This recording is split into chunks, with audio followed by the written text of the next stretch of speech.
Hello, my name is Matthias and welcome to the FPL Scope and the FPL eye test for game weeks 1, 2 and 3.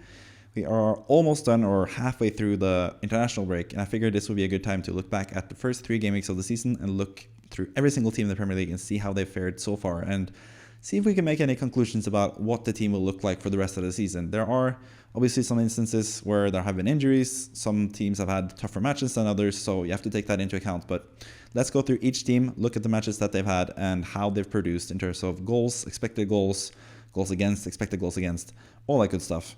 Let's go through every single team. Starting with Arsenal, we're going to go through it in alphabetical order, I should say. Starting with Arsenal, Aston Villa, and moving all the way up until we have West Ham and Wolverhampton as the final 2 teams. Arsenal have had a pretty good start to the season. 2 wins, 1 draw, 0 losses. The 1 draw came in the final game now against Brighton, where obviously you have to take into account that Arsenal were 1 man down for most of the game, or half the game just about, with the sending off of Declan Rice, who got a second yellow card, which I think is preposterous because Joel Veltman, I guess, made that situation happen in general. He pushed the ball forward, the ball was rolling, and he tried to kick it, or tried to kick the ball, but he was actually trying to kick Declan Rice with, what did I call it again? Plausible deniability to kick Declan Rice. And it worked out because he managed to get a second yellow card on Declan Rice, who, yes, he did push the ball slightly to the side, so I guess technically that is a yellow card, but he didn't really delay the start either, because that was Joel Veltman who did that, because he pushed the ball forward and whatever. But I'm not here to talk about the red card. That has been talked about enough, and most people agree that Declan Rice was, or shouldn't have been sent off, or at least Veltman should have had some kind of punishment for kicking down Declan Rice and creating the whole situation in the first place. But when it comes to Arsenal, I think they've been actually pretty lucky to not concede more than the 1 goal that they did concede against Brighton. Both against Wolves and against Aston Villa, they had some really nice saves from David Raya that helped them keep a clean sheet. So David Raya has been the best goalkeeper so far in FPL, I think, or second best now that Alisson has 3 clean sheets, I think. But he's been the best goalkeeper in the Premier League, and I think the points that he got in FPL are not going to be indicative for the points that he'll get for the rest of the season. I think Arsenal's defense will be either they will improve and get back to last season's levels and just keep more clean sheets and get less shots against them, or they will still be the same team and concede more goals than last year, and David Raya won't have these like amazing performances each match. So personally, not sold on Raya completely as like a number 1 option. I don't really like paying a lot of money for a goalkeeper from a top 4 side, because usually you want a defender, you want 2 attackers, all of a sudden you want 3 Arsenal players, and you're stuck with a goalkeeper who's basically capped on somewhere between 6 and 9 points usually. So I don't really like buying players like Raya. I would rather save the spots for someone like Saka, who's like absolutely amazing so far for Arsenal. Martin Odegaard, who I was pretty high on before the start of the season, has not really delivered any points, but he has been in really good scoring positions, had 2 decent chances to score in both the first 2 matches, or Game Week 2 and Game Week 3, can't remember exactly, but either way, Arsenal have gotten off to a pretty good start to the season, and they've already proven their worth in terms of their assets, defensively at least. We have the likes of Gabriel and Saliba, who seem to still be the preferred centre-back duo for Arsenal. We don't really know yet, with Calafiori still working his way back into fitness. He's a bit injured now again. And Timber also still working his way back into the team, but it seems like most of the time it's going to be Gabriel and Saliba in the middle there, so I think Gabriel is still a really good shout for 6.0. Ben White was the one that I started the season with, and he's been good for me in terms of getting clean sheets, but offensively he hasn't really done much. So I actually sold him now for Trent Alexander-Arnold, which I'll talk more about later on this week. But yeah, I think Arsenal look pretty good. Their defense looks pretty settled, apart from the left back spot, which could be Timber, could be Zinchenko, could be Calafiori. Don't really know yet. That is going to be up for grabs, but it seems like Gabriel, Saliba, and White are pretty secure, along with Raya in goal, obviously. Because Raya has been amazing. And again, you have to credit Arteta, who got it right with Raya, who's a big upgrade over Ramsdale, in my opinion. They sold Ramsdale now, and Raya is the preferred goalkeeper for the future. So FPL-wise, I don't really like him that much, but Premier League-wise, I think he's absolutely terrific, and he's shown that so far this season, being the best goalkeeper in the league so far. Another point where Arteta might be proven right is bringing in Kai Havertz, because he's been in pretty good form as well. Scored against Brighton, scored against Wolverhampton in the opening game as well, had an assist against Wolverhampton on top of that, so he's looked really good. But the only worry I have with him is the fact that Gabriel Jesus has been injured for the first 3 game weeks, and he looks to be coming back from injury, so I don't really know how that will affect the playing time for Havertz, who's played 90 minutes in each game so far. Maybe Jesus will play more of a bit part role on the side and really coming in as a substitute, but I'm still a bit worried when it comes to that, when it comes to Havertz, but I think Havertz looks really, really good, especially when Arsenal get even better fixtures from around Game Week 6 onwards. So I think Game Week 4 and Game Week 5 will be a nice place to see if Havertz still plays up front, or if Jesus can get some of his minutes and maybe make Havertz less of an intriguing option. So I think for the next 2 game weeks, it'll be nice to value whether Havertz will be a good purchase or not. So it seems like for me, Saka is like the main guy to buy from Arsenal. He has been really good. He has delivered, and he's looked really, really sharp as well. It's looked like he has stepped up another level since last season, and he just keeps doing that every season. And he's obviously one of the best players in the league. So he makes sense for someone to purchase, especially from Game Week 6 when they have those easier fixtures. So that's Arsenal. Let's move on to Aston Villa, who is actually the opponent of Arsenal in Game Week 2. That ended up being a 2-0 win for Arsenal. But that was mostly down to, again, Raya being a fantastic goalkeeper and saving especially that effort from Watkins that was cleared almost off the line. That was absolutely fantastic. But also kind of saved by Watkins kind of struggling to be in form so far this season. And personally, I'm not that sold on Watkins. As you can see, my standout FPL option is not Watkins, even though that would normally be the case because Aston Villa have really good fixtures coming up now. And Watkins has actually gotten to some pretty good chances so far, but he has missed them. And also the part that scares me the most about Watkins is the fact that John Duran has actually played just about half an hour each game. Watkins has been subbed off around the hour mark of each game. And Duran has actually performed better than Watkins. And he is actually a fantastic striker who I really wish West Ham would have signed as a West Ham fan. I wish he would have gone to West Ham. Not only would it be a fantastic striker for West Ham, but he would also be a starting striker for West Ham at 6.0. Which is the price that he was at from the start of the game. Fulkrug is 7.0. We'll get to him later. He hasn't played that much, but I think John Duran would have been a much better purchase for West Ham and would have been a much better asset in FPL as well than what Fulkrug has been so far.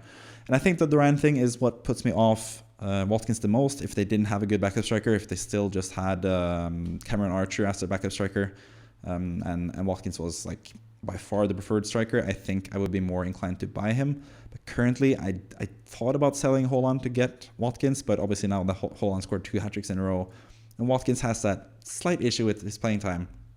I'm not completely sold on Watkins. We'll see also if Duran gets to start at some point. Maybe he will. Maybe he'll be the starting striker at some point. Maybe they'll play both of them at the same time. Emery has done something like that before as well. So maybe Duran will actually be more of a starter alongside Watkins. Or if Watkins gets injured, I think Duran is just someone that you get in immediately as a 6.0 striker for Aston Villa. Looking as good as he has looked so far, I think he would be tremendous value if that would be the case. I also think Morgan Rogers is really good value. He's 5.1 now, I think, and he's looked pretty good so far. I think he's actually been Aston Villa's best player so far this season, even though it hasn't really resulted in much points in terms of FPL points. But I think that's coming as well, and I think you can't really expect too much from him as like a bargain bin midfielder who's just nice to be there to fill out the squad, basically. So I really like Rodgers. I really like their fixtures.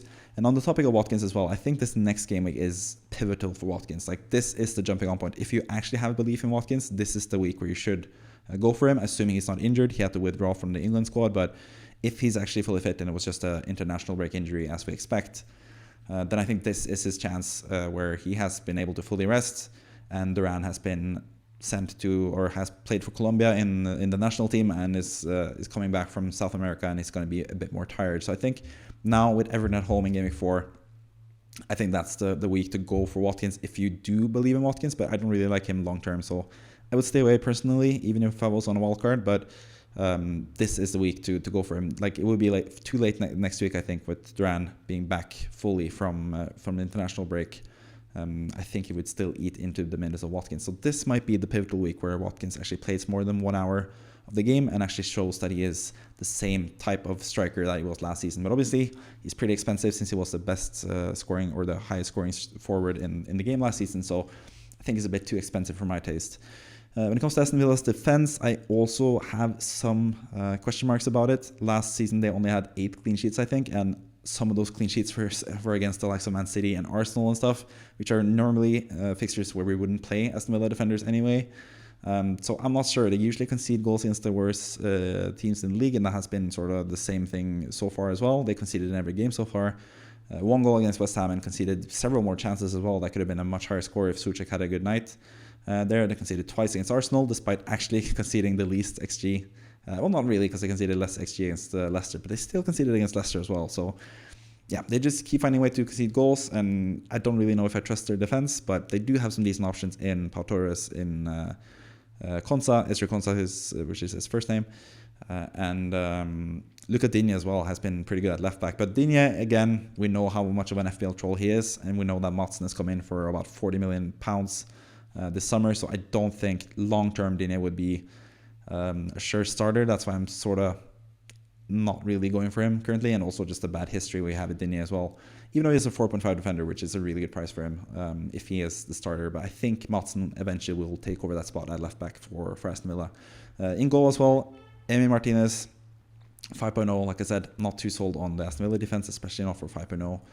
Even though there are not that many good goalkeepers, I don't think Emi Martinez is worth it either, despite him being one of the coolest goalkeepers of all time. But that's pretty much Aston Villa. They have some other players. Bailey has been injured. There have been some other things happening as well. But so far, I think they've looked pretty good. I think John Duran especially has looked absolutely fantastic. And I think if he gets the chance to start at some point, whether it is through injury or it is playing alongside Watkins up front, I think he'll be tremendous value. So we'll keep a lookout for that as well.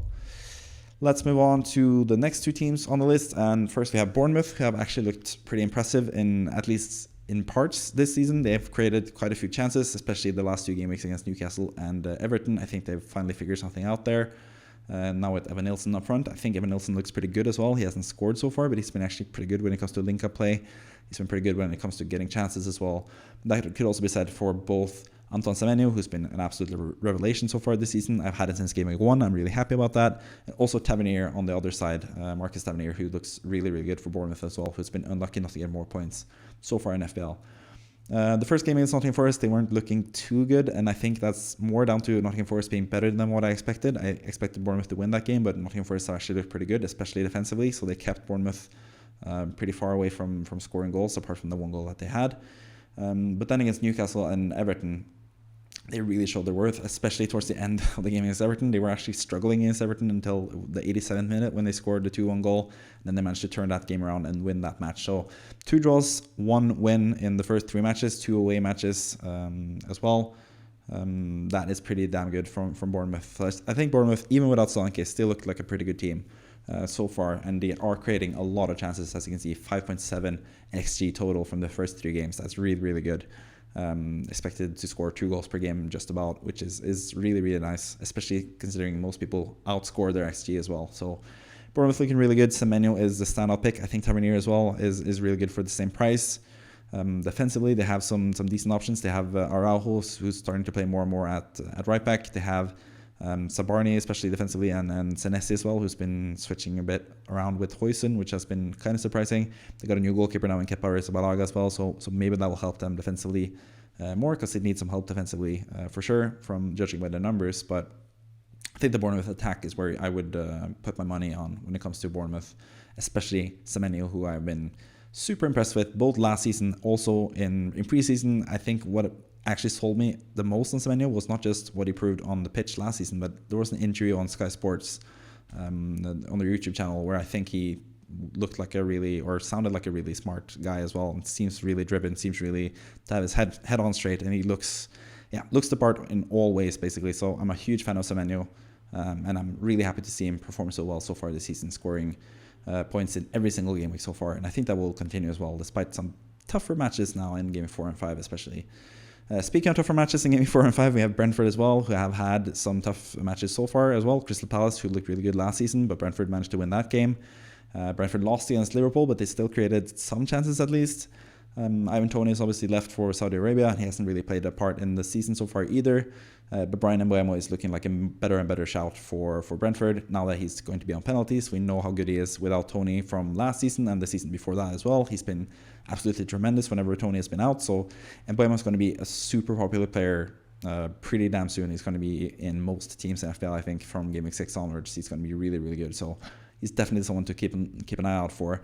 Same with Johan Wissa. He also benefits from Toney leaving, because that leaves another spot up front for Brentford. And Wissa has really taken his chance so far and looked really good in the start of the season. He did that last season as well, and then sort of tapered off a bit and didn't look so good after that. So maybe that could happen again, but I think he is looking pretty good, especially now that Igor Thiago, the presumed replacement of Toney, has been out injured or is going to be out injured for the rest of the year, pretty much. I think Wissa's going to be still a really good option alongside Mbeumo. Even defensively, they looked okay, I guess. They did concede against Southampton, but that was really, really late in the game. You can see that they conceded 1.57 XG, which is quite a lot, but they almost kept the clean sheet all the way up until the end of the game, where Sugawara scored a really nice goal for Southampton. So that has kept Brentford away from keeping clean sheets so far this season. But that may still come. I still think Flecken is a decent choice. Pinnock looks pretty good. We have also someone, Seth van den Berg, who came from Liverpool. He's 4.0. If he starts playing either as a centre-back or a full-back, most likely a centre-back, he's going to be a really good option for 4.0 as well. But we have to still look out and see if he actually starts for Brentford, who have obviously Collins already in as a centre-back, and Pinnock, who's going to be nailed in their defence, and they also have Ben Mee on the bench as well. So there's quite a bit of competition for Van den Berg, but he's definitely someone to pay attention to, seeing as he is 4.0. So yeah, Van den Berg is nice, Flecken is nice, and Mbeumo is super nice, and Wissa is also someone to pay attention to when it comes to Brentford, who have looked really good so far this season, which is sort of what I expected, because they had a lot of injuries last season. They have gotten another injury now to Aaron Hickey, once again the right back, so the right back spot is still going to be a bit up in the air, but they finally have Rico Henry back at left back, and they also have some other players back more going forward as well in the team. So Brentford looking good, especially Mbeumo, and he's someone that you should pay attention to for the next few game weeks, especially for Game Week 6 onwards when they have really good matches. Then we have Brighton, who have also looked really good so far this season. They have 2 wins, one against Everton, 3-0, basically destroyed them. They beat Man United as well, 2-1, created a lot of chances, 2.09 XG in that game. And then they created a lot of chances against Arsenal as well, but obviously that was down to the fact that they were one man more for most of the game, obviously. But João Pedro has been the major standout of this team just because of his minutes, basically, because he's played a lot of minutes. His underlying numbers haven't actually been that good, but we know he's on penalties. We know he is really versatile and can play all over the pitch, especially offensively. And he is also, it also seems like he is a pretty big favorite of Fabian Hurstler, who's come in as a manager for Brighton and is doing a really good job after De Zerbi left Brighton in sort of not the best spot last season, I think. But they've looked really good, especially João Pedro, like I mentioned. Yankuba Minta has been a fantastic addition for Brighton as well. Mitoma is looking back to his best, has looked really good at times. I think he could also explode and be really good in these next 2 matches, even though he is in international duty for Japan in Asia as well. So that's going to be a pretty long travel for him going back. But João Pedro is also later on was called up to Brazil and has traveled to Brazil or traveled to South America to play or at least take part in the squad for Brazil, but he didn't play in the first game at all. So the jet lag could affect him in this next upcoming game against Ipswich, and I think this home game to Ipswich is like the main fixture you would get Brighton players for, so that's why I'm slightly not as sold on João Pedro now as I was previously, but I still think he is definitely worth it. Definitely worth the transfer if you need a new striker. And also if you're on a wild card, I think João Pedro is one of the best striker options you can have in the game as well. So I think even though he has now traveled to Brazil and he's going to have some jet lag and stuff, I don't think it matters too much. I think he's going to play slightly less minutes against Ipswich, but I think he can do a lot of damage playing just an hour or 70 minutes or even 80 minutes if he gets that against Ipswich. So I still think it's a good option. Also think Minte is great. Also think Mitoma is great if you have the money for him. Defensively, they have looked okay, I guess. They've conceded quite a few chances, but they've also faced Man United and Arsenal, 2 teams that are expected to score goals and will be really offensive. So yeah, I think defensively they could be pretty good as well, with Dunk for 4.5 as a good option. Obviously, Kadioglu as well, who's come in now at left back. He's going to be an interesting option. Obviously, Barco was not what we had hoped for at 4.0. But either Estupiñán for 5.0 or Kadioglu for 4.5 could be really good as the fullback option there. If one of them plays left back, or potentially if Kadioglu plays right back, which could also be the case. But it seems like Veltman has put his imprint on Brighton's season so far as well, so maybe he'll be tougher to nudge out of the team than Estupiñán will be for Kadioglu, who looked pretty good for 4.5 as well. They also gotten Bart Verbruggen back in goal. He was back for the game against Arsenal, and I think he's going to be a really good goalkeeper this season. I think he's actually my favorite 4.5 goalkeeper currently. Plays for a really good team in Brighton, who I've been really impressed by so far. Verbruggen is really young and good. Obviously, he was this main starter for the Netherlands in the Euros, and he's looked really good as well. And I think he has really high potential, even though he has some things he needs to iron out.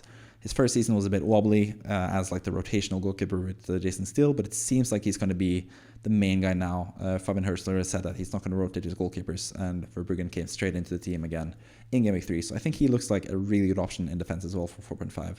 And I think Brighton look really good in general. They've had really good underlying numbers, and they obviously have a lot of good players as well that we know of. And even without Pascal Gross now, even without the Serbi, they still look really good offensively. And Welbeck as well should be given a shout out as well as one of the more underrated strikers the past few seasons in the Premier League as well for Brighton. Move on to Chelsea, which is a team that is kind of hard to gauge, I guess, so far. The Man City game was really tough to judge Chelsea on because Man City are just that good and they took their chances well and beat Chelsea 2-0. Then Chelsea super impressed against Wolverhampton, especially in the second half, scoring 6 goals in total there. Madueke hat-trick. They've been fantastic, obviously, apart from Nkunku, who was benched from the start of the season. It seems like he's going to be like the main guy in the Conference League, especially now that Palmer is not in the Conference League group stage squad either. I think it looks like Nkunku is just going to be like the main guy, the penalty taker, and like the main player in the Conference League, which leaves him as a pretty bad option in the Premier League, which is unfortunate because he looked like a really good pick for 6.5, but now he's 6.2, and he's been an awful pick, probably the worst pick so far this season. And he didn't really get to play in that 6-2 match. Against Wolves, he didn't really get to play much against Crystal Palace in the third game either. Where Chelsea once again created a lot of chances, especially towards the end of the game there with Palmer and Nicholas Jackson.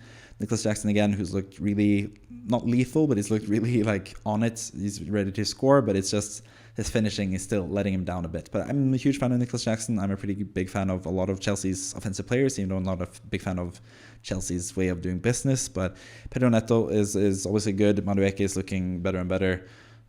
When you can bench the likes of Mudryk and Nkunku, who looked like really good players just a couple seasons ago, that tells you something about the strength of Chelsea. And they also got Jadon Sancho to join as well, which will make it more difficult to predict who's going to play there. So it just seems to me like Palmer is the most secure player. If you want to go with someone else, someone cheaper than Palmer, I would suggest Nicholas Jackson as the next best alternative, because it seems like he's going to be the main striker now for this season, seeing as they didn't sign another striker in Ivan Toney or Victor Osimhen this season. So either Palmer or Jackson seems like the best options offensively for Chelsea. Defensively, again, looked pretty shaky, looked pretty bad. Conceded 2 goals against Wolverhampton and should have actually been like they should have been down at halftime against Wolverhampton, but second half they really turned around and beat them quite decisively.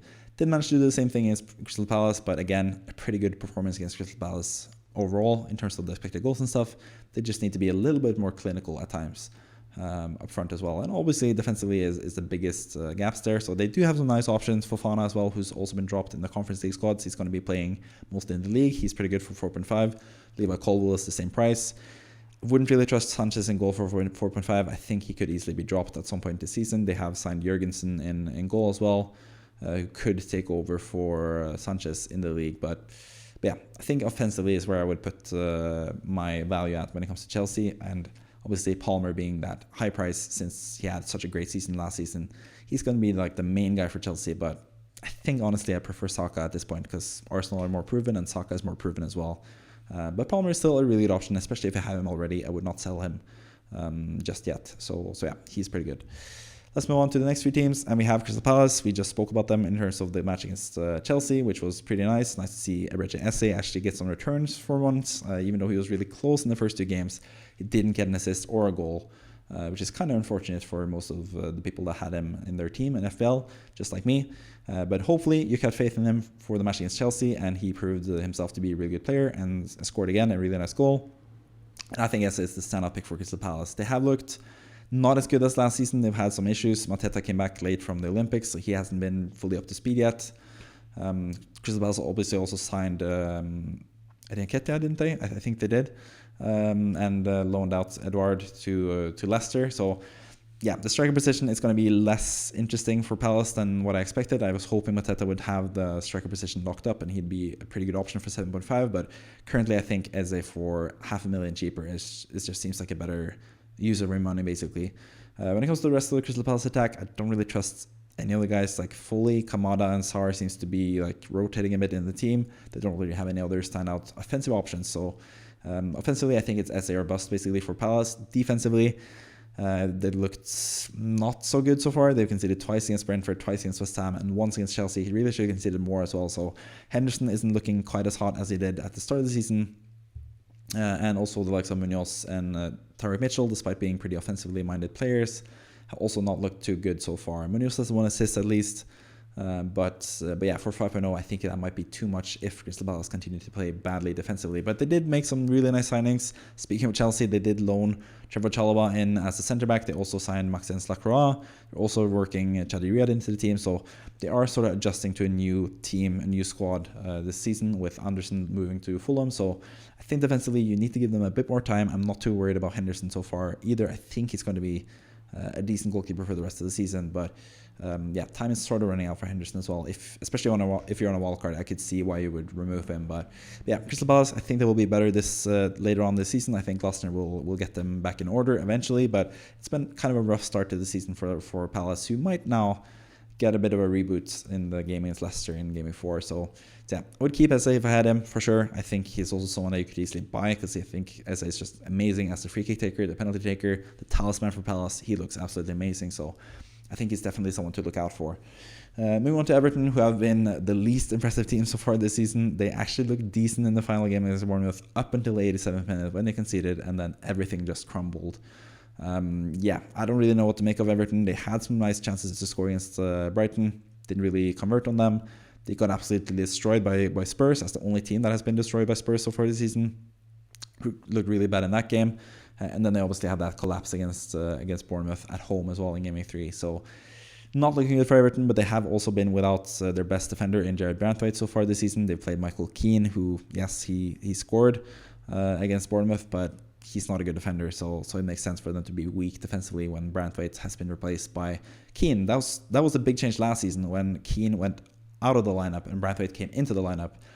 That made Everton such a force defensively, and they were one of the best defensive teams in the league. But so far, without Branthwaite, they really struggled. So him coming back would really help Everton, seeing as they managed to keep him now during the transfer window, basically. So yeah, I think Everton have looked really bad so far, but Branthwaite's going to help shore up that defense, and that is the main part for Sean Dyche, obviously. Have a good defense and then get enough chances to score offensively. I think Calvert-Lewin has looked really good. He's also someone that could be a sneaky differential, especially with the fixtures that Everton have. Mikolenko has gone down to 4.4. He's going to be a really good option as well for Everton, especially if Branthwaite comes back and they make sure that the defense is tightened up again. So I think Everton isn't a team that you should just cast away by the wayside, but I also think so far with the amount of just what they looked like towards the end against Bournemouth there, conceding 3 goals in quick succession, the 4 goals they conceded against the Spurs, the 3 goals they conceded against Brighton, they just look really porous currently. So that's why I said with Ollie Watkins that this is probably the time to jump on him, because this is probably the game week where he should have the most minutes and he should have the best chance to score against Everton, assuming he's fit to play. So yeah, Everton's still a team to target, but I think once Brentford comes back, it's going to be slowly changing. So I think both these teams, Palace and Everton, have been disappointing so far, but I think both teams will actually get it together and secure their place, at least in the Premier League. Palace might even push on further later on in the season. But yeah, Everton, I think Calvert-Lewin looks good. I think also Iliman Ndiaye has looked fantastic in the minutes that he's gotten. So once he gets to play more minutes than he has so far, I think he's going to be a huge plus to the team offensively. So I think he's going to help Everton offensively, and I think Brentford will help Everton defensively. So I think they'll actually be a better team later on in the season. But yeah, for now, should be a team to target. If you have Aston Villa players, you should feel pretty lucky for next game week. Moving on to Fulham, who have looked decent. They've had one loss against Man United where they looked kind of bad. They beat Leicester where they looked really good, and then they drew against Ipswich where they looked kind of meh. So kind of typical Fulham. We don't really know what to expect from them from game to game, and yeah, they haven't really been the best when it comes to scoring goals. Even the numbers for expected goals so far haven't been the best. I've been really let down by Rodrigo Muniz up front. He's missed a couple of chances. The few chances that Fulham have gotten have been through him mostly, and he's missed most of them. The one guy who's been a huge plus for Fulham has been Anthony Robinson, who has been one of the best left backs in the Premier League for the past few seasons, and he's proven that once again this season, coming up with 2 assists in 2 games, in Game Week 2 and Game Week 3. Looks fantastic. He is a really, really good player when it comes to bonus points as well, so Robinson is definitely worth it for 4.5 or 4.6, even though Fulham now are getting worse and worse fixtures after starting the season with some decent fixtures in the game against Leicester and Ipswich, especially in Game Week 2 and Game Week 3. But yeah, Fulham, they have also signed a couple of players. Anderson in defense, he's going to help shore up the defense as well. Sander Berge in midfield is also a really good player that I've known for a long time. I've followed him because he used to play for my favorite team in Norway, Vålerenga. So I know a lot about Sander Berge as well, and I think he's going to be a really good player for Fulham going forward as well. Offensively though, let's see what happens with Menis. He was so good at that point last season. He had that purple patch, I guess you could say now, last season, where he looked like a proper number 9 super striker, but maybe he's not that. We'll see what happens with him. But Jimenez has also been pretty good off the bench, so maybe he'll be the starting striker eventually. So Menis kind of cooled down on him a bit. Smith Rowe has also been sort of a letdown so far this season. He hasn't been quite as attacking as I expected him to be. He's playing sort of in like a dual number 8 role next to Andreas Pereira, so I don't really think either of them look too good. I don't know. I think Robinson seems like the best pick for Fulham. Other than that, don't really think there's too much to choose from there. Menis could obviously turn it on again. Smith Rowe could also be a really good player. He's already scored so far this season, so he has actually provided some goods for FPL owners so far. But I think for now, Robinson is the main guy that I would tell you to buy from Fulham, basically. Ipswich have had a really tough start to the season, played against Liverpool and played against Man City. Obviously weren't supposed to get many points from that. But against Fulham, they look pretty good. Leif Davis got an assist, I think, if I'm not mistaken. He's at least looked really good offensively and has been the most attacking player for Ipswich at times, which is kind of crazy from a left back. So I think he's worth it for 4.5 in defense as well. I think he's someone that you should definitely pay attention to now that Ipswich will get much easier fixtures coming up. So he's definitely someone to take note of. Rory Delap scored a really nice goal for Ipswich in Gameweek 3. Sami Smodic scored a really nice goal in Gameweek 2 against Man City. So they have some nice options, but again, they are sort of expected to be near the bottom of the table. So wouldn't really expect too much from Ipswich, but they have had some nice moments so far this season, at least, even though they had some really tough fixtures and have struggled with that. You can see from the expected goals and expected goals conceded, 1.19 expected goals, 6.94 expected goals conceded. It's mostly down to the 2 fixtures that they had in Gameweek 1 and Gameweek 2. They had a pretty even game against Fulham, but even against Fulham, they didn't really create much offensively. So probably stay away from Ipswich mostly. They do have Leif Davis, as I mentioned already, as a defender for 4.5. Then they also have Jacob Greaves in defense, who's 4.0, who's also a decent player to have as like a 5th or 4th at best defender as well in the game. But that's pretty much it from Ipswich. Let's move on to Leicester, another newly promoted team and another team that hasn't really looked too good. They did get that draw against Spurs from the goal from Jamie Vardy. Really performed a lot better in the second half than they did in the first half, where Spurs were all over them. They managed to get a draw from that game. Lost against Fulham, which is kind of expected, I guess. Fulham are just a better team than Leicester, and they also lost against Aston Villa, who are obviously a better team than Leicester. So tough matches so far, I guess. The away game to Fulham was kind of their easiest, and that says something about the opponents that they've had so far. They struggled a bit, and there haven't really been that many standout players from Leicester either. I think Buonanotte, who has scored so far and looks pretty good for 5.0, I think he's a pretty decent midfield option. Jamie Vardy was for 5.5, scored in the first game.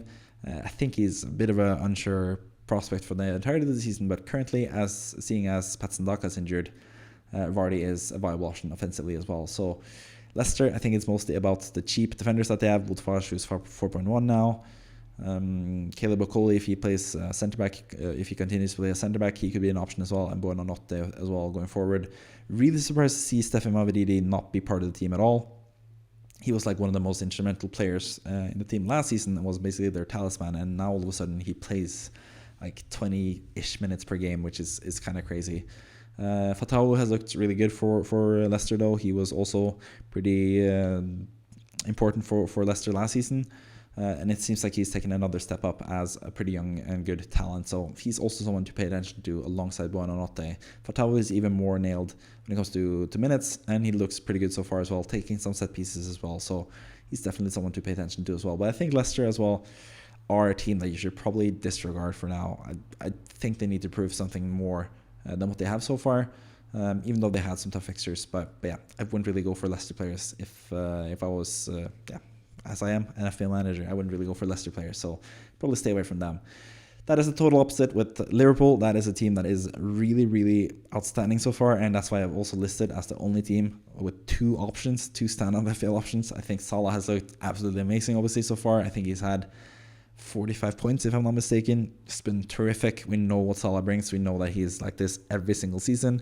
And the last 2 seasons, I've been able to benefit from most people not going with Salah on top of Holland, which I have done this season to great effect so far. So I think Salah's been amazing, and I also think Trent Alexander-Arnold has looked absolutely fantastic. He's looked in my opinion, better than ever. I think he's been more offensively involved than before, and I think Liverpool look more secure defensively than they have been before. So for me, I think Trent Alexander-Arnold is a no-brainer in your teams. I brought him in this week as well, doing 3 transfers. I had saved up 3 free transfers this week, and my main priority was getting in Trent Alexander-Arnold because I think he's just that good. A couple seasons back, people were claiming that he should be 9.0. He should be valued at the highest that a defender has ever been.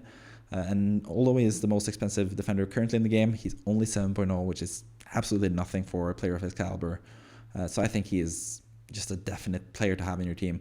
I think Robertson for 1 million cheaper is also a really good option, but I think Trent is just even better. He's just even more involved with everything offensively.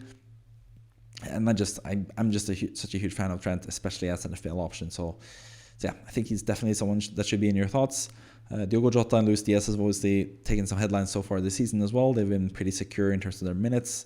Seems like Jota is preferred as a striker over Darwin, and it seems like Luis Diaz is preferred as the left winger over Cody Gakpo. But also they have signed Federico Chiesa now Liverpool, so that's going to be a bit of a detriment to the playing time for Luis Diaz, who's also been with Colombia for the national team now, and it's probably going to be a bit of an insecure player to have, or someone that you can't be too sure of in Game 4 as well. So I think currently Jota would be my preferred second option next to Salah offensively, but I think tripling up on Liverpool with Salah and 2 defenders is still the way to go. And 2 defenders, I mean Trent and another defender, whether that's Robertson for 6.0, or for a little bit less, you can go for Konate for 4.0. I think he's also a really good option. Again, Alisson has been good so far, but I don't really like the 5.5 goalkeepers, like I mentioned with the Arsenal section of this video. So I would stay away from Alisson, and I would probably go for Trent, Robertson, and Salah myself currently, or maybe Konate rather than Robertson if I didn't have the money and if I was on a wildcard this week. But Liverpool have looked fantastic under Arne Slot, Salah especially, and he's someone that you should definitely pay attention to, and most likely have for Game 4, Game 5.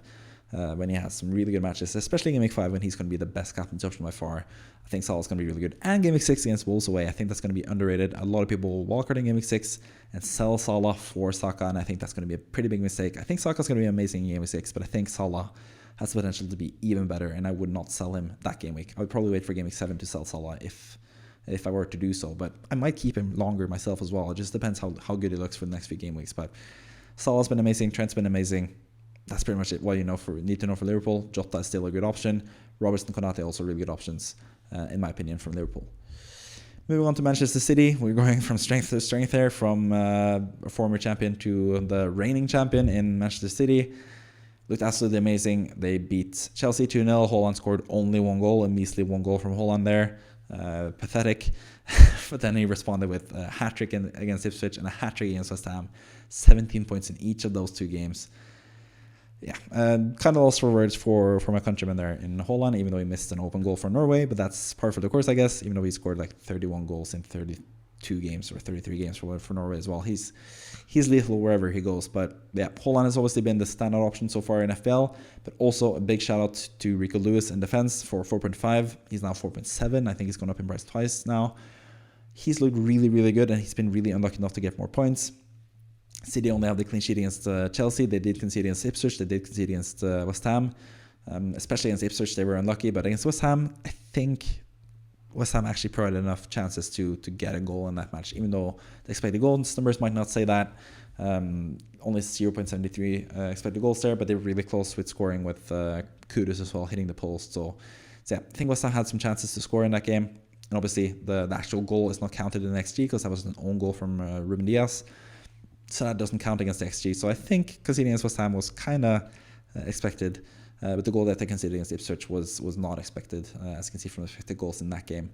But yeah, Rico Lewis should have had more points, both in terms of clean sheets, also in terms of getting goals and stuff. He's been super attacking, been in really good positions. Had a major chance against Ipswich that he shot against the crossbar. It was really close to scoring there.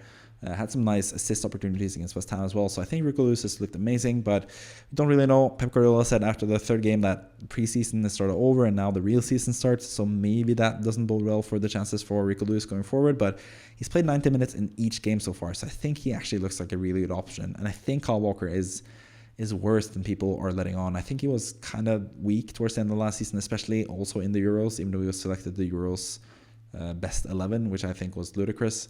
I don't think he's the best option currently. So I think Rico Lewis actually has a really nice chance to be a starter for City. That's going to hamper the appeal of Guardiola, who I started this season with. But Again, I'm not so sure about the long-term future of Rico Lewis. Maybe he gets benched again, and that would open up things for Guardiola to be more offensively minded. So currently, I have both. I brought in Rico Lewis as well with one of my transfers this week. And I'm pretty happy with that for the next 2 game weeks because I can wait and see if Rico Lewis is actually the real deal. If he is, I can just sell Guardiola and have a cheaper defender for Man City at a more attacking option in Rico Lewis. But if Rico Lewis loses his place and he's a bit of a bit part player for Man City, then I think Guardiola would be better value as well. So I'm pretty happy with having both so far, and obviously also Hall on the front seems like a really good option. When it comes to Phil Foden, he's been sick and struggling so far this season. He came back late, obviously, from the Euros as well, so he's only played the 45 minutes against Chelsea in the second half there. And what was interesting about that was the fact that he played on the right-hand side. He didn't play down through the middle, which he did a lot last season. Bernardo actually stayed in the middle, and Foden went out wide.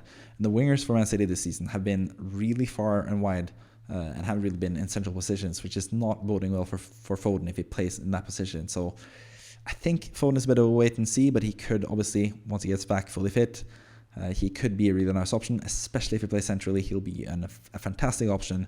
But if he's stuck out wide, I probably wouldn't touch Foden when it comes to FPL this season, or otherwise, I guess. But anyways, I think Haaland is the main guy for Man City, and also Rico Lewis is someone to definitely pay attention to if he keeps playing as he has done so far. I think he's a really nice option, especially if you have him already. I even bought him in, like I said, not even on a wildcard, and I bought him in, so I think he has a decent chance of starting games this season. So Man City, again, look absolutely fantastic, along with Liverpool and Arsenal, so I think we'll have a pretty nice top 3 for the season with those 3 teams. But yeah, Man City have been fantastic, 3 wins, 7.11 expected goals, amazing, 2.03 expected goals conceded, also amazing. City just looked absolutely fantastic once again. Then we have the team from the same city in Manchester United. 1 win, 2 losses so far. They beat Fulham in the first game. It looked actually pretty good. Bruno Fernandes really should have scored more goals. Then against Brighton, it was a bit more up and down display. They had some nice chances to score. They had that really unfortunate situation where basically Xerxes was in the way of a Garnacho goal. I think Garnacho is also someone that you should definitely pay attention to. I haven't listed him as a standout FPL option, but now that he's going to get more playing time going forward, he's going to be the main attacking option to take note of for Manchester United. But I think Masraoui has looked really good. He had the clean sheet and the bonus points in the first game, obviously. Had the assist against Brighton, and he was also decently close. Had a decent shot, at least, against Liverpool in Game 3 as well. So Masraoui looks really good for 4.5. I did say that before the start of the season, that I think he was my favorite Man United option, and I think that's sort of still the case. It seems like he's pretty good for bonus points. He's going to be pretty nailed for Man United in their defense there. And he looks pretty good so far. But Man United haven't looked too good. They beat Fulham, like I said, quite convincingly. But then Brighton had some really bad defensive actions there against Brighton, leading to 2 goals from Brighton. So defensively, they still have some issues to work out. And we also saw that against Liverpool, where they got absolutely smashed. Liverpool just continued to pressure them high.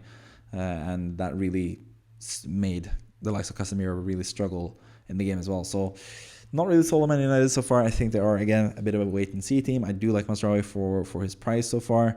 I think Garnacho is going to be good. He's down to 6.4 now.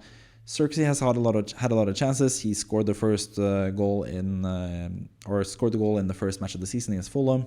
Was the match winner there, but after that he struggled more. Had several chances to score against Liverpool and just couldn't really convert to chances. We also know Rasmus Højlund is coming back as well for Man United pretty soon as a striker. So yeah, I would also stay away from Xerxes, and I would kind of stay away from Man United in general because I still am not really sold on the Erik Ten Hag project personally. But Masraoui, Garnacho, pretty good options. Xerxes, if you're feeling a bit out there, could also be a decent option. Bruno Fernandes, obviously, now they're playing against Southampton away. That could be a great game for Bruno Fernandes finally, even though he's been really bad so far this season. He's had a lot of good chances to score. He's been unlucky not to score. Really good underlying numbers as per usual, but as always, just struggles to get it to turn it into FPL points like he did a couple of seasons back. I think it was 1920 season, and he was like the best player in the game basically, but currently struggling a bit more alongside Man United, who haven't looked the best so far this season, and we'll see what happens with that team. Moving on, we have Newcastle, who also haven't really looked the best, but I think Isak has sort of gotten a bit of a bad rep. He has had an assist, he has had a goal, he has looked pretty sharp in my opinion. I think Newcastle actually got some decent chances against Spurs as well in this final game. I don't really by the notion that they were completely terrible in that game. You can see from the expected goal numbers, they were decent as well. Isak was actually in a really good position to pass the ball earlier on in the match. Really should have had an assist there, but it was a bit too selfish. And then screamed for a penalty, which wasn't the case either. But I think Isak looks pretty good so far as well. He has been a bit of a disappointment for being like the most selected player in the game, it seems like, at the start of the season. But I'm happy that I kept faith in him against Spurs, and I'm pretty happy to keep faith in him now that they face Wolverhampton in the next game in Gameweek 4 as well. So Isak is looking decent, but probably not for too long because Newcastle are getting some tougher fixtures eventually. First game against Southampton, a bit unlucky to get a red card. Also kind of stupid from Fabian Schär, but I don't think it should have been a red card. It's again the guy instigating the whole thing, getting a red card on the opposition and getting away with it in Ben Burton Diaz in that instance. But yeah, kind of stupid to Fabian Schär to give the referee the opportunity to send him off in that game. But that really hampered their appeal offensively in that first game. They still won 1-0 despite only producing 0.25 XG and conceding 1.77 XG. But since that, they produced 1.69 XG against Bournemouth and 1.57 XG against Spurs, which is decent, I guess, against two pretty good opponents. So yeah, I think Newcastle, it will be really interesting to see what happens in this game against Wolverhampton, because I think that will be a game where they can create a lot of chances. So yeah, that will probably be the last chance for Isak for a lot of people that have kept him, but he did at least score against Spurs and get the bonus points as well. So Isak, there's nothing wrong with, really. It's just Newcastle that haven't looked the best this season. But again, that could change. Tonali is back in the team now. He had a beautiful assist for Italy now against France. He looks really good. He could be a big boost to the Newcastle team that they really lacked last season. So yeah, I think they can prove some doubters wrong in the game against Wolverhampton. When it comes to the defense, they still have kept Kieran Trippier, but he hasn't really played so far this season. He's also another aging right back who hasn't really looked the best lately. I think he's pretty suspect defensively. And Tino Livramento has played at right back so far for Newcastle, and I think he's just looked better defensively, especially than Trippier. So I think that's going to be his position to lose. It seems like also Lewis Hall's going to play. Lewis Hall's actually been in and out of the team. It seems like he's not completely secure at that left back spot. So yeah, defensively, don't really know. Byrne has played most matches, and Livramento has played most matches. They seem like decent options. But other than that, I would probably stay away from the Newcastle events because they haven't looked the best either, conceding 1.77 XG against Southampton, who have been pretty shocking offensively this season. Tells you quite a bit, even though they were down one man in that game, obviously. But yeah, that's pretty much it for Newcastle. Isak is a good option. Murphy proved to be not the best option. Gordon has been okay. Harvey Barnes, I would be remiss not to mention him, actually. He came on and scored against Spurs as well. A really nice finish from him. Pretty big fan of Harvey Barnes, and I think he can be a really good player at right wing there for Newcastle, and also unlock some things for the team offensively. So yeah, I think he's a pretty nice option for 6.4, 6.5 that he costs right now. Anthony Gordon for $1 million more is kind of more I guess, now that his price looks a bit high, and Newcastle don't really look as good as I expected them to be, and also the tougher fixtures. I think he's more of a stay away player, but we know Anthony Gordon and know what he can do, especially last season. So he's still a decent option, I think, especially if you have him already. Nottingham Forest, who have actually been pretty impressive so far this season. Already talked about the draw against Bournemouth, where they impressed me, and then against Southampton, they really impressed me with 2.45 expected goals for, and then in the expected goals conceded against Southampton, it was only 0.14. So definitely deserve that clean sheet. They didn't even concede that many chances against Wolves in Game 3 either. 0.74 expected goals, even though they conceded a goal in that game. They have looked really good defensively. Keeping Bournemouth to 1.22 XG is also really good. So defensively, I've been really impressed by Nottingham Forest, who have several options in the back. I think Milenkovic is the most secure option, either Milenkovic or Murillo. Milenkovic had a really good chance to score in Southampton, so that's why he's kind of more preferred in the analytics community currently, because he has those really good numbers. But again, small sample size, I don't think you should pay too much attention. He basically missed an open goal, and that's why he's rated highly in the expected goal, or in the analytics column, basically. But either him for 4.5. You also have Murillo as the centre back, who's going to be really nailed for Nottingham Forest. He's also a good option.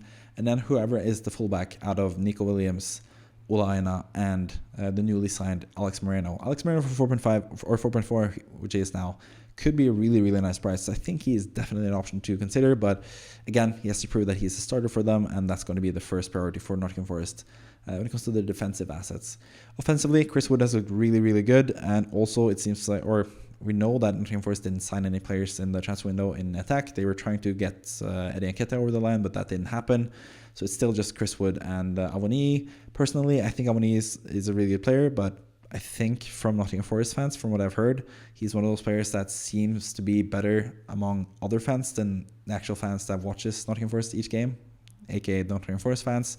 And Chris Wood has been really effective so far and seems to be a really important player for Nottingham Forest. So I think he's actually a really good standout option, especially now that they didn't sign a new striker. I think Wood is definitely worth it for 6.0 in attack. He's looked really good, especially in this last game against Wolverhampton. Got several chances, scored a goal again from a corner. He seems like a really good option as well. Morgan Gibbs-White has been decent in midfield, but he's 6.5, so I think he's a bit too expensive for my taste. And then you have the likes of Alanga and Hudson-Odoi, who haven't really gotten it going so far this season, because I think they've been better defensively than offensively in Nottingham Forest. But Chris Wood, offensively, someone to pay attention to, and several other defenders you could pick as well. Mats Sells in goal could also be a really good goalkeeper for the rest of the season. He is the starting goalkeeper ahead of Miguel, which I expected him to be. And he did pretty well last season, so he deserves the chance to be the starting goalkeeper for Nottingham Forest this season. But yeah, defensively, been really good. Offensively, it's been Chris Wood, and that rhymes, so I'm happy with that segment as well. Let's move on to Southampton, who have not looked that good. Like I said, they created a lot of chances against Newcastle, being 11 against 10 in that game for most of the match.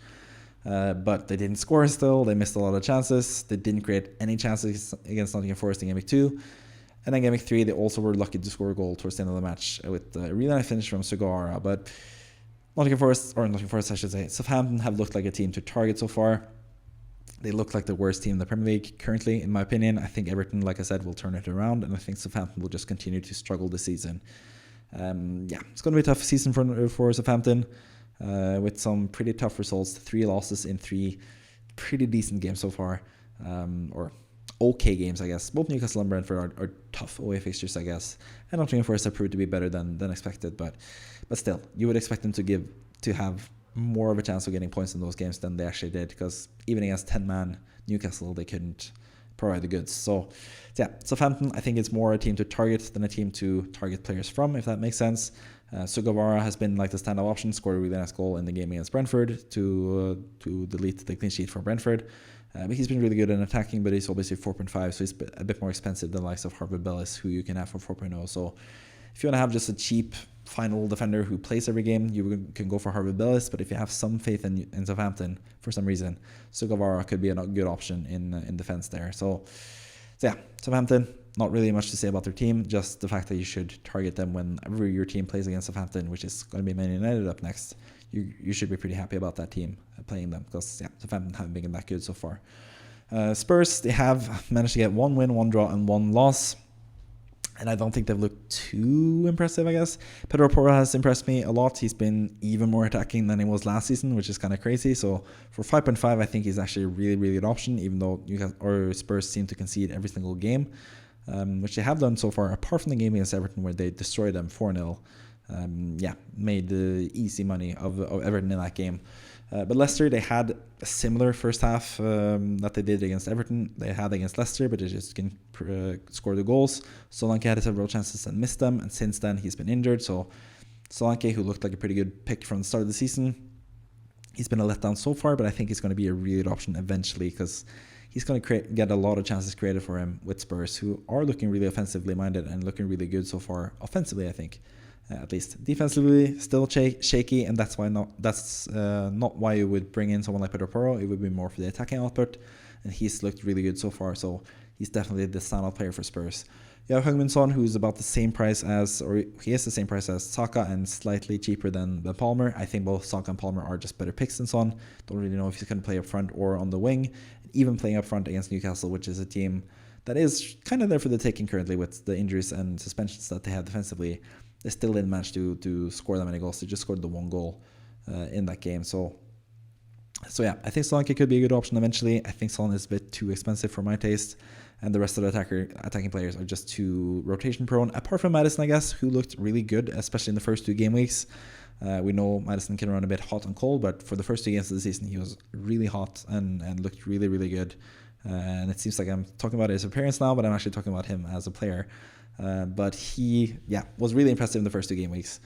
especially. But yeah, he's also someone you could consider. But yeah, I think Solanke would be my pick out of the attacking options from Spurs. And defensively, I think Pedro Porro is the main guy. Van de Ven, who had a really nice assist against Everton as well, could also be a good option for 4.5 defensively.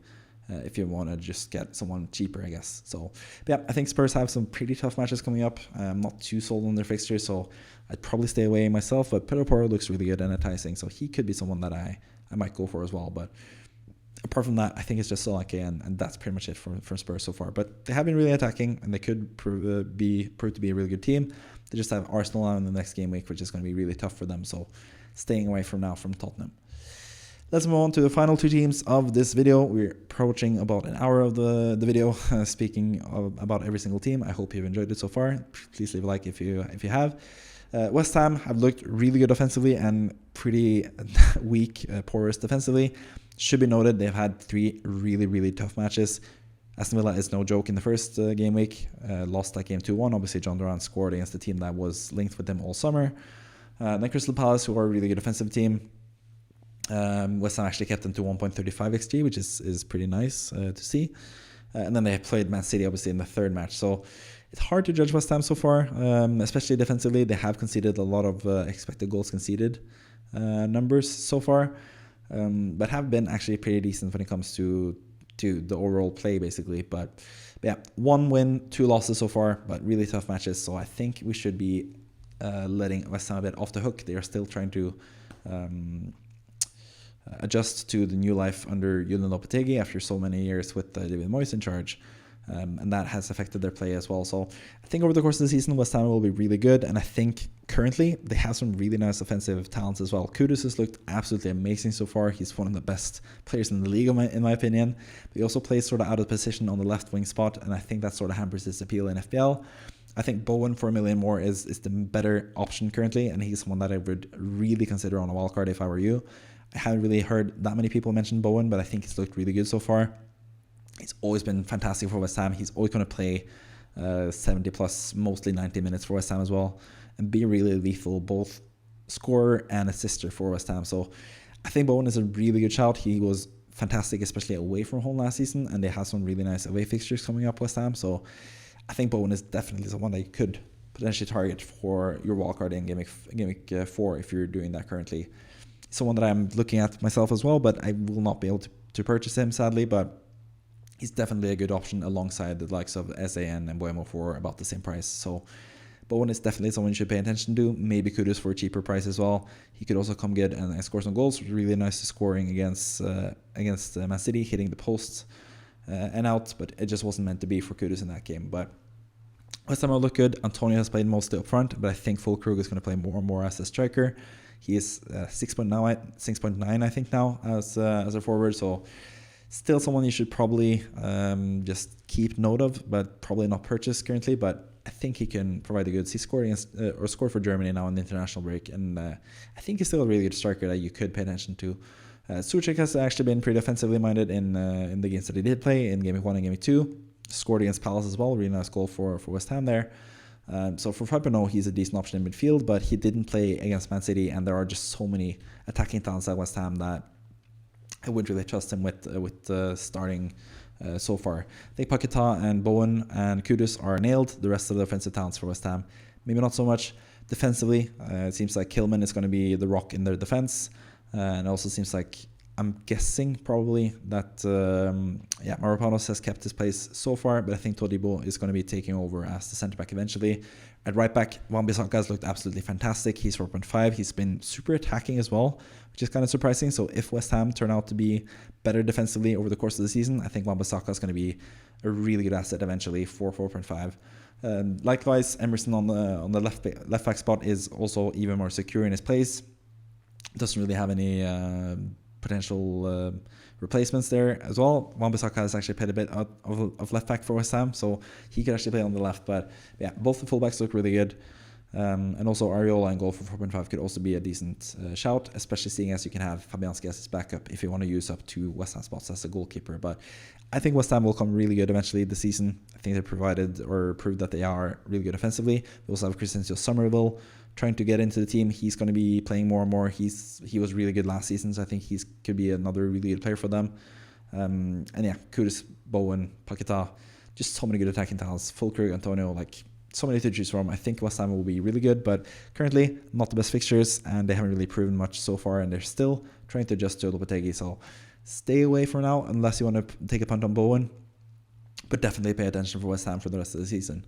Same can be sort of said for Wolverhampton, who have had really tough matches so far and will have tough matches up until like game week 9, and then they have like a fantastic run of fixtures until like game week 20 something, and then they have really tough run of fixtures after that. So Wolverhampton are a really like jump on jump off team currently this season, it seems like, but they do have some really nice assets eventually when they get the better fixtures later on in the season. Jørgensen Larsen, my compatriot from Norway, looked fantastic so far. I think he's a really good striker. I think he deserves a chance to be the starting striker for Wolves, which he has proven to be so far. Scored a goal against Chelsea and looked just really good in general. I think he's definitely someone to pay attention to for 5.5. I think he could be like the next cut price striker option once Wolves' fixtures get better. You also have Matheus Cunha for $1 million more, 6.5. He's also looked really good so far, potentially on penalties. Looks really good. And defensively, I think Ryan Aït-Nouri again is looking super attacking. He's been fantastic so far this season, had some really nice dribbles, had a really nice assist against Chelsea especially, so he's definitely someone to pay attention to. But tough matches so far. They're going to have some tougher matches for the next few game weeks, but Wolverhampton definitely a team to take note of. They have actually done pretty well in terms of expected goals and expected goals conceded. They actually won the expected goals battle against Chelsea when they lost 6-2 in that game, which is kind of crazy, but yeah, I think Wolves are a really good team. They have some really good options that you should definitely pay attention to, but it's still a bit too early to jump on Wolverhampton players. And that's pretty much it. All 20 teams in the Premier League, how they've done so far, what I expect from them in the future. I hope you enjoyed the video. It was a lot of fun to record. I really like talking about all the teams and stuff as well. So this is something that I do from time to time when I haven't been able to do a FPL test for each and every game week. I wasn't able to do it for game week 2, and obviously game week 3 was the final one before the international break, so I hadn't done any FPL test video for that either. So usually I do this when I have, or when there are 3 game weeks in the course of 1 week. That's usually when I do these types of videos. Otherwise, I tend to do on the Monday, I tend to put out or create a video where I look back at the previous game week and see what I think, or look at like patterns basically and things that I recognize from each team in that last game week. So that's pretty much what I do in this series, and I hope you enjoyed it for this edition. And I hope you enjoy it in the future as well. If you subscribe to the channel, I would be very happy with that. Getting closer and closer to 1,000 subscribers, which would be really, really nice. Could get partnered on YouTube and all that stuff. So that would really help me in my YouTube endeavors, I guess. But with that out of the way, thank you for watching. I'm going to go back home and eat some pasta pretty soon. So that's my plans. I hope you have some nice, fun plans for yourself as well. And until next time, which is tomorrow, when I'm going to release the weekly wildcard draft video, where I'm going to basically do a wildcard draft for Game Week 4. Until next time, when that video comes out, when I'm probably going to have shorter hair and no beard. Bye-bye.